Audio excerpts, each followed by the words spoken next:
All right, so I backtracked that buck I just shot, and this is pretty cool. So the doe was bedded way down in there, okay, like maybe 45 yards from here.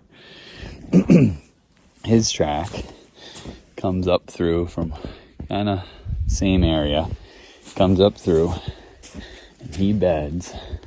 God, he's bedded in a good spot. Bedded right here.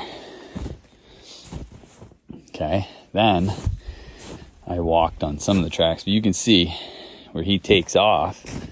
After she jumps, she blows, he runs out of his bed, headed, because she's bedded down there, headed towards her.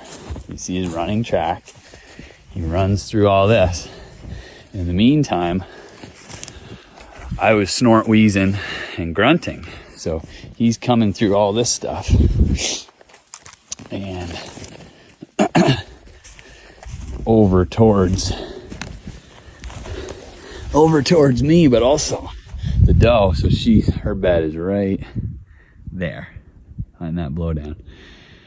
And I can't quite see where I was now, but you see he's running up through, trotting, running, and comes right through here. And then that's where I was, right up there.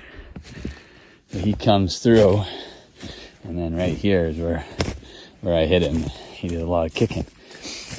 So those calls, guys, do your snort wheeze, grunt during the rut like this.